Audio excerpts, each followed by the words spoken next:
오늘은 생명을 연장받은 히스기야, 생명을 연장받은 히스기야 이라는 제목으로 말씀을 상고합니다. 이 열왕기 하에도 나오고 또 이사야서에도 나오고 역대 하에도 이렇게 세 군데에서 이 사건의 내용이 다 나오는 거 보면 대단히 중요한 그런 말씀이죠. 바로 요 말씀의 배경에는 아수르가 19장에 보면 1차 침략을 했다가 이제 히스기야가 싹싹 빌고 금, 은, 보물을 줘서 이제 항복을 하는 바람에 살아났어요. 그게 1차 침략이에요. 그런데 바로 2차 침략을 바로 소개했거든요. 그것이 이제 아수르가 두 번째 2년 만에 또 침략을 했는데, 이번에는 히스기야가 죽으면 죽으리라 이런 마음으로 백성들과 함께 또 이사야와 함께 오직 하나님께만 매달리고 아수르 왕의 편지를 가지고 성전에 올라가서 그가 하나님 앞에 기도하고 정말 하나님의 뜻을 구하니까 하나님이 여호와의 사자 한 영을 보내서 아수르 군대 18만 5천 명을 하룻밤에 죽이셨어요. 그리고 아수르 왕이 도망갔는데 미리 예언하신 대로 아들에게 죽고 새 왕이 생깁니다. 그런데 이제 그때에 하면서 20장에 히스기야가 죽을 병에 걸렸다. 너 자신을 정리해라. 이런 메시지가 이사야에게로부터 온 거예요. 그러면 조금 이상하잖아요. 이렇게 하나님께 전적으로 매달려서 아수르의 2차 침략을 막아내고 하나님이 도와주셔놓고 왜 갑자기 또 이렇게 죽이려고 하시나? 여기에는 이제 성경의 그 순서는 이렇게 돼 있지만 내용을 읽어보면 1차와 2차 그 전쟁 사이에 이런 일이 일어났다라는 걸 우리가 느낄 수가 있어요. 왜냐? 히스기야가 29년 동안 나라를 다스렸는데 시작하면서부터 신앙 개혁하고 또 성전 개혁하고 정말 하나님 뜻대로 14년 동안 잘 끌고 갔거든요. 그런데 히스기야 14년에 1차 침략이 온 거예요. 14년. 그리고 또 하나 중요한 연대가 히스기야가 29년을 그 왕을 했어요. 그러면은 14년에서 29년이면 몇 년 더 남아요? 15년이잖아요. 근데 오늘 본문에 그 히스기야가 병이 나서서 몇 년 연장받아요? 15년. 그렇다면 죽을 뻔했던 이 사건은 14년에 일어난 거란 말이에요. 그 14년에 1차 아수르 전쟁도 그때 일어났단 말이에요. 그런데 그때 히스기야의 태도는 뭐였어요? 세상 방법대로 금은 보화 갖다 바치고 아수르를 이제 섬기기로 약속하고 돌려보냈단 말이에요. 그런데 2년 후에 다시 쳐들어왔어요. 왜? 금은 보화 주는 나라에 다시 쳐들어가면 또 금은 보화 받을 거 아니에요. 그런데 이번에는 히스기야가 180도로 반대로 오직 하나님께만 매달려서 백성들과 이사야가 함께 기도하다가 하나님 기적으로 살아났잖아요. 그럼 이 모든 것을 종합해 보면 결국 하나님이 1차 침략 때 하는 짓을 보고 대실망하신 거예요. 그래서 내가 다윗 이래로 너만큼 훌륭한 왕이 없다고 칭찬했는데 14년 잘해놓고 이제 보니까 너도 별수 없구나. 그래서 그 죽이려고 하나님이 이렇게 말하자면 악한 그런 종기가 생겼다는 거예요. 그래서 이제 죽을 수밖에 없는 상황에서 하나님이 다시 또 그 기도를 듣고 살려주셨단 말이에요. 그렇다면 거기서 뭐라고 약속을 하냐면 이제 내가 15년 연장을 받으면 앞으로 아수르에게 아수르에게 넘어가지 않게 해주겠다. 아수르로부터 보호해주겠다 그러잖아요. 그래서 이제 16년에 아수르가 2차 침략했을 때 진짜로 하나님 18만 5천의 하늘의 군대를 보내서 유다를 보호했잖아요. 살려줬잖아요. 그러니까 요 말씀은 그 사이에 끼워져야 되는 19장의 1차 사건, 2차 전쟁 사건 사이에 일어난 사건이다 그 말이에요. 근데 그것을 전쟁사를 다 말을 한 다음에 여기 20장에서 지금 소개하고 있다 이렇게 봐야 맞는단 말이에요. 그래서 제가 강조하는 연대기 성경도 그렇게 돼 있어요. 그렇게 이치가 맞게끔 연대순으로 성경 말씀을 배열해 놓은 연대기 성경을 봐도 알 수가 있어요. 자, 그러면 이제 여기에서 우리에게 주시는 교훈이 뭐냐? 왜 죽을 사람을 또 다시 살렸느냐? 그것도 15년 연장. 그래서 14년에 그렇게 아수르 1차 침략 때 하나님을 실망시킨 범죄적인 일을 그가 죽을 병에서 회개하니까 15년 연장받아서 마지막 29년까지 사명 감당하고 죽었다 그 말. 할렐루야. 그러니까 우리가 하나님의 그 말씀의 그 스케줄을 쭉 따라가 보면 아는 거예요. 아무리 훌륭했어도 다윗도 아무리 훌륭했어도 범죄했잖아요. 히스기야도 마찬가지였어요. 그러나 두 사람이 공통점은 뭐냐? 다시 돌이키는 사람들이라는 거예요. 범죄했어도 다시 하나님 앞에 무릎 꿇고 하나님 앞에 철저히 회개하고 다시 또 하나님 중심으로 시작한다는 거예요. 요게 우리가 배워야 될 신앙인의 모습인 거예요. 첫째, 1절 죽을 병이 든 이유. 이제 제가 쭉 설명했으니까 간단하게 보면 1차 침략 때 아수르가 유다 나라의 46개 성읍을 정복하고 이제 예루살렘에 들어오면 끝장나는 거예요. 예루살렘 성만 이제 함락되면 끝장나는 거예요. 그런 상황에서 히스기야가 아수르 왕 앞에 나가서 항복을 하고 금 30달란트, 은 300달란트를 모아가지고 그 아수르 왕에게 바침으로 살아나거든요. 그러면 이것이 세상사가 이래요. 다 돈만 주면 되는 거예요. 세상사는.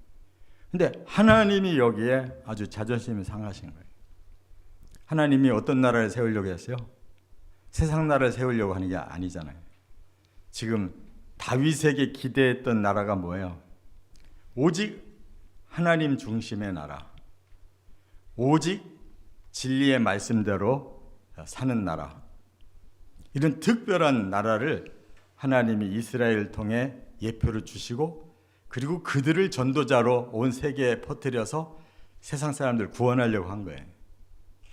그런데 그게 안 됐기 때문에 결국 메시아가 오셔서 그들을 대신 메시아 예수 그리스도가 오셔서 세상에 이 복음을 전해서 믿게 하신 거지. 본래는 다윗을 통해서 나라를 세우려고 한 거예요. 실패했는데 다시 또 그 후에 300여 년 후에 또 훌륭한 히스기야가 나온 거예요. 그러니까 얼마나 반가웠겠어요. 그래서 히스기야에게 기대했는데 이 사람이 반쯤 14년 하고 나서 변질된 거예요. 변질된 거예요. 그래서 하나님이 화가 나가지고 저주해버린 거란 말이에요. 그러니까 하나님은 뭐를 포기하지 않으신다. 하나님 나라를 포기하지 않으신다.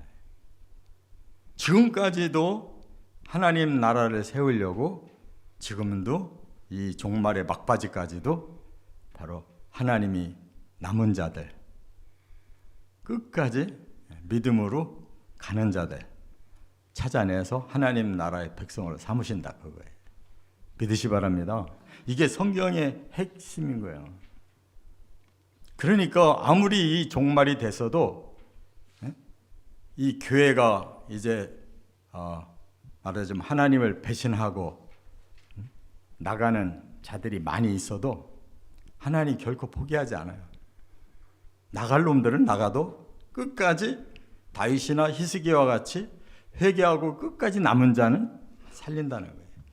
그래서 이사야서에 바로 나무를 자르고 그 밑에 남은 그것이 다시 생명을 꽃피울 날이 온다. 그게 종말 사상을 예고하는 거예요. 그러니까 우리가 하나님 앞에서 하나님 왜 이렇게 변덕이 많으신가 막 축복했다가 막 저주했다가 그러시나 하는데 그건 사람이 그렇게 변덕 부린 거지 하나님이 변덕 부린 게 아니에요. 하나님은 항상 뜻이 같고 의롭게 사는 자, 언약을 붙드는 자, 믿음으로 순종하는 자 쓰시려고 계속 찾고 그런 사람들을 세워주고 있어요. 사람이 너무 빨리 변덕을 부려서 문제란 말이에요. 두 번째, 2절부터 5절 뭐냐? 죽을 병에 살리신 이유가 뭐냐 이거예요. 자, 이렇게 사형 선고를 받았어요. 악성 종양이 생겨서 너 집을 정리해라, 죽고 살지 못한다. 이사야를 통해서 통보를 받았어요. 그런데 왜 그가 살아나게 됐느냐? 그가 벽을 향해서, 그러니까 벽을 향한다는 말은 뭐예요? 아무도 사람도 만나지 않고 오직 자기 앞에 벽밖에 없어요. 근데 벽을 쳐다볼 일이 아니잖아요. 아무것도 보이지 않는 벽 앞에서 기도했다는 것은 하나님을 향한 기도예요. 여러분 벽만 쳐다보고 있어봐요. 뭐가 보이나? 그리고 하나님께 기도하고 있어봐요. 하나님이 보이는 거예요. 그래서 모든 걸 다 등지고 오직 하나님만 향했다는 뜻이에요. 그러면서 뭐라고 기도했느냐?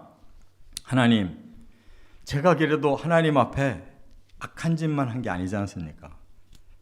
하나님 뜻을 받들어서 선하게 또 하나님께 순종해서 또 열심히 했던 것을 기억해 주십시오. 왜냐하면 14년 동안 그동안 잘했거든요. 그러니까 하나님 보고 긍휼을 베풀어 달라는 거예요. 잘못했지만 또 하나님 뜻대로 사는 것도 있으니까 그걸 좀 봐달라는 거예요. 그렇게 기도하면서 심히 통곡하니라 그랬어요. 통곡이 무슨 뜻이에요? 한풀이 한 거예요? 아니에요. 잘못했다고 회개한 거예요. 그러니까 하나님께 뭐 제가 이렇게 훌륭하게 살았지 않습니까? 이거 자랑하는 게 아니고 그래도 하나님 뜻대로 사는 것도 있으니까 하나님 그걸 좀 긍휼히 봐주십시오.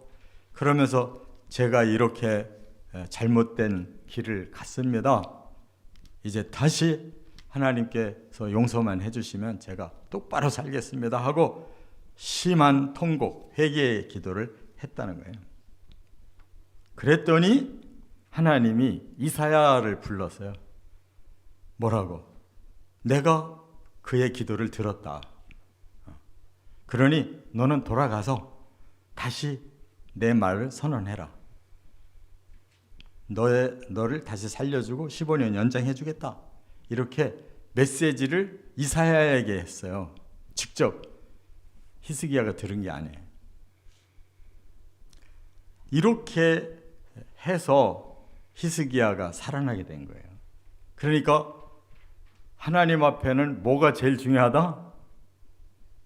회개가 제일 중요한 거예요. 사람이 잘하기도 하겠지만 잘하는 게 얼마나 있겠어요.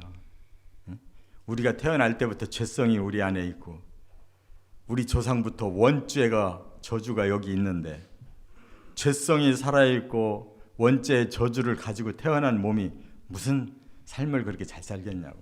다 똑같아요. 다 도토리 기적이에요. 그러니까 결국 답은 하나님 앞에 깨닫고 기도하고 회개하는 것밖에 방법이 없어요. 회개 잘하면 잘 믿는 사람인 거예요.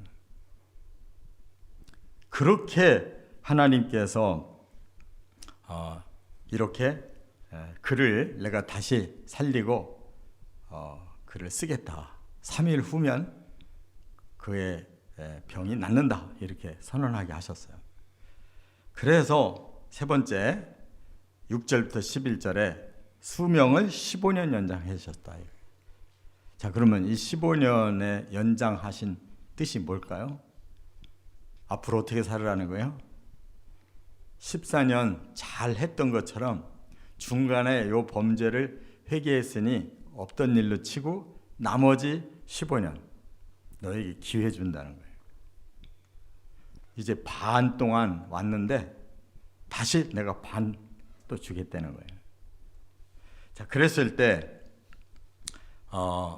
하나님께서 이제 2차 아수르 침략을 알고 계시는 거예요. 그래서 거기 뭐라고 보장을 하셨어요? 내가 아수르의 침략에 내가 보호해서 예루살렘도 다치지 않게 하겠다. 그 앞서 그 사건이 지금 19장의 후반절에 나오잖아요.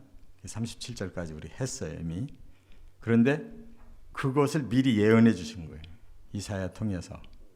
그러면서 내가 예루살렘 성을 회파하지 못하게 하는 이유가 뭐냐? 다윗을 봐서. 히스기야를 봐서가 아니에요, 지금. 왜? 이 예루살렘 성은 다윗이 세운 거야. 목숨 걸고 전쟁해가지고 그 땅을 확보해서 예루살렘의 성곽을 그래서 다윗성이라고 처음에 불렀던 거예요. 그런데 그 예루살렘 성이 지금 아수르에 무너지게 생겼는데 히스기야를 다시 이렇게 회복시키면서 내가 다윗을 위해서 그 예루살렘 성을 보호해 주겠다. 히스기야가 회개 안 했다면 어떻게 되냐? 히스기야도 죽는 거고 다윗 성도 무너지는 거예요. 유다 백성도 끝장나는 거예요. 그러니까 하나님도 무조건 치고 싶어서가 아니라 요 사람 회개시켜서 다윗처럼 쓰셔야 되겠는 거예요. 그리고 회개를 받아들이는 거란 말이에요. 깨달으시 바랍니다. 우리가 뭘 훌륭해서 자격이 충분해서 다시 복받고 하나님 긍휼을 얻는 게 아니에요. 하나님이 지금 하나님 나라를 세우고 싶은데 그냥 하잣덩어리인 우리 신자들을 그래도 회개만 하면 믿는 구석이 있는 사람을 다시 쓰시는 거예요. 그것뿐이에요. 그래서 이제 3일 후에 네 상처가 낫고 너는 다시 15년 연장해 줄 테니까 하나님 뜻대로 살아라 라고 이제 이사야가 선언을 해줬어요. 그런데 히스기야가 한마디 하는 게 조금 문제가 있어요. 뭐를 원했어요? 증표를 원했어요. 증표를. 그게 믿음이에요? 아니에요. 아직도 조금 뭔가 속된 말로 그냥 알쏭달쏭한 거예요. 아리까리한 거예요. 왜? 자기가 봐도 지금 악성 종양이 죽게 생겼는데 어떻게 3일 만에 싹 났을까? 이거 진짠가? 이렇게 의문이 드는 거예요. 그래서 하나님께 징표를 좀 달라고 이렇게 이사야를 통해서 요구한 거예요. 그랬더니 하나님이 내가 징표 줄게. 해가 이제 이렇게 하루 동안 이렇게 지나가잖아요. 그러면 해시계가 이렇게 도수가 있어요. 이렇게 180도 아침부터 저녁까지 180도가 이렇게 돌아가 10도씩 돌아가는데 10도를 더 가게 해주랴 10도를 덜 가게 해주랴. 어떤 게 더 어려워요? 해가 거꾸로 뒤로 가는 게 어려운 거예요. 그러니까 히스기야가 10도를 뒤로 가는 징표를 달라는 거예요. 해시계가 뒤로 가는 거는 거꾸로 가는 거예요. 그런데 그렇게 해줬어요. 그러니까 이건 뭘 말하느냐? 히스기야는 아직도 믿음이 부족한 거예요. 믿는 사람은 요구하지 않아요. 믿습니다 하면 끝나는 거고 순종하면 끝나는 건데 제대로 못 믿는 사람은 뭔가를 봐야 되는 거예요. 확증이 와야 자기도 믿는 거예요. 그랬더니 하나님이 염려하신 대로 이 사람이 병이 나았었다라는 말을 이 지역 그 다른 나라 왕들이 듣고, 바벨론 나라가 그때 약한 나라예요. 아수르 나라 밑에서 그냥 벌벌 기고 있을 때 히스기야 왕은 그만큼 많이 부흥해서 이제 유명해졌거든요. 아수르 바벨론의 사신들이 찾아와 가지고 이렇게 병이 나섰다고 축하하러 왔어요. 그랬더니 금방 마음이 들떠 가지고, 아니 보여달라고 하지도 않았는데 왕실 금고를 다 열어서 이렇게 내가 하나님께 축복받았다라고 선전한 거예요. 그러니까 그 후에 이 사람이 13대 왕이거든요. 20대 왕에서 바벨론에게 멸망당하는 거예요. 자기 후손에게 멸망당하는 문을 열어준 거예요.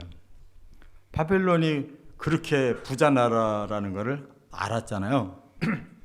그리고 아수르가 망하면서 바벨론이 뜨니까 제가닥 유다를 침략해가지고 예루살렘 성을 싹 함락해버렸잖아요. 그냥 싹 금은보화 싹 가져가고 똑똑한 사람들 전부 끌고 바벨론 나라로 가서 그발 강가에다가 포로 수용소를 만들고 거기서 적어도 70년 이상 130년 살게 했잖아요. 그 누가 문을 열어줬어요? 이렇게 증표를 구하는 놈한테 그걸 하나님이 보여준 거예요. 그러니까 우리가 잘 믿는 거는 똑똑하게 따지는 게 아니에요. 그냥 무조건 하나님 뜻을 받아들이고 순종하는 것이 잘 믿는 거지. 너무 따지면 안 돼. 따지는 사람 골치 아파요. 하나님도. 이렇게 중요한 히스기야의 15년 생명을 얻은 것이 이렇게 중요한 거야. 하나님 나라를 세우는데 꼭 필요한 사람이라 마지막 기회를 이렇게 히스기야에게 준 건데 이 사람도 그 기회를 제대로 못 타가지고 유다도 무너졌다. 제2의 다윗처럼 쓰시려고 했는데, 그래서 결국은 그 후에 기대하실 분이 메시아밖에 없는 거예요. 그래서 그 바벨론에게 무너진 이후부터 나라는 제대로 회복이 안 돼요. 정식 나라가 못 된 거예요. 로마 시대까지. 그래서 예수님이 오신 거예요. 그러니까 여러분, 우리가 성경을 단편적으로 읽지 마세요. 오늘 말씀에 은혜 받았네요. 어떤 은혜 받아? 기도만 하면 이렇게 병 낫는데 여기까지만 딱 새기고 나가면 안 되는 거예요. 기도하면 병 낫지만 그 다음에 다시 마음이 인간적인 생각으로 흩어지면 안 되는 거예요. 하나님이 죽을 자 살릴 때에는 큰 뜻을 가지고 일하시게 하려고 살린 거지, 이렇게 자랑하고 살으라고 하는 게 아니잖아요. 그래서 히스기야는 거기서 실패하는 거예요. 저나 여러분이나 이 성경 말씀을 주신 이유를 제대로 깨닫고 거기까지 하나님 앞에 온전해져 가시기를 주의 이름으로 축원합니다.